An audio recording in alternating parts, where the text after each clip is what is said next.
Salut, bienvenue dans Jeu de puissance. On va parler des Canucks de Vancouver dans ce qui peut être une saison pivot pour ce club.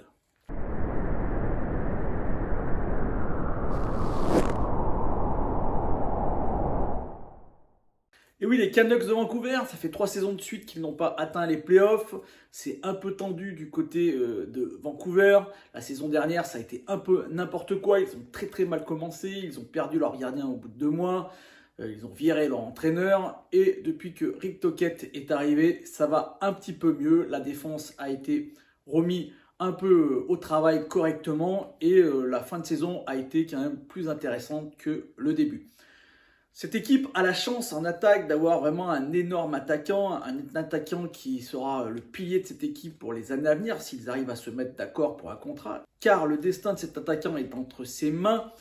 Il est RFA, donc il est joueur autonome avec compensation, mais est-ce qu'il va être d'accord pour récupérer un énorme contrat de 8 ans très bien payé, parce qu'il faudra qu'il soit très bien payé, vu que c'est un très bon joueur. Elias Pettersson, la saison dernière, 39 buts et 102 points pour lui. Donc vous voyez, c'est un joueur à plus de 100 points. L'équipe devra obligatoirement le payer. Pour l'instant, il est un peu sous-payé par rapport à ses performances. Est-ce que l'équipe va vouloir? Je pense que oui. Est-ce que lui va vouloir? Ça, c'est plus compliqué. Surtout si cette équipe, encore cette saison, rame.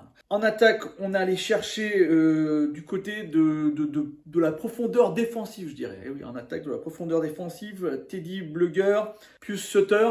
Ce sont des joueurs qui, défensivement, sont très bons, malgré que ce soit des attaquants.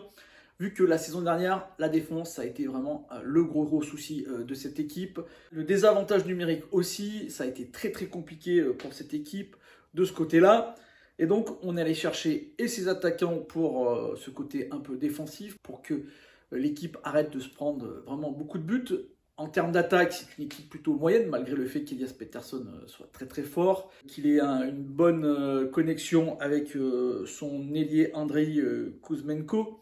Mais ça reste quand même une attaque qui manque vraiment de profondeur offensivement. Je ne pense pas que l'équipe a été upgradée de ce côté-là. Et donc, à mon avis, on verra encore une équipe moyenne en termes d'attaque, malgré un grand attaquant. En défense, là aussi, on a une belle pépite, Quinn Hughes, qui a récupéré le C du capitaine. Il a juste 23 ans, donc c'est beaucoup de pression pour un jeune de 23 ans, mais c'est un très bon défenseur, peut-être un des meilleurs défenseurs de la ligue, c'est pas peut-être, c'est même sûr, sachant que c'est le défenseur qui a été atteint dans l'histoire de la NHL le plus rapidement 200 passes, et oui, mieux que Gordie Howe. Donc vraiment, Quinn Hughes, c'est la référence de cette équipe. L'année dernière, ils ont fait un très bel échange avec les Red Wings de Détroit, ils ont récupéré Philippe Hornet, qui lui aussi, à mon avis, était un 25 ans, très bon défenseur. Donc en défense, offensivement, ça va plutôt pas mal. Et la direction a été malin de ce côté-là. On allait récupérer des défenseurs, mais plutôt du côté défensif, qui pourront défendre pendant que Quinn Hughes ou Philippe Hornet attaquent. On pense à Carson Soucy, à Ian Cole. Donc Ian Cole, beaucoup d'expérience. Carson Soucy, qui est un très bon défenseur au niveau d'un point de vue défensif, qui pourra être là pendant que Quinn Hughes, ça sera sûrement le duo Quinn Hughes, Carson Soucy, et qui pourra être là pour défendre pendant que Quinn Hughes attaque. Un peu plus de profondeur en défense, donc une défense un peu plus intelligente. Et ça sera donc plus facile pour Thatcher Demko. Thatcher Demko qui avait très mal commencé la saison dernière, qui s'était blessé et qui est revenu plutôt en forme et qui a fini plutôt bien la saison.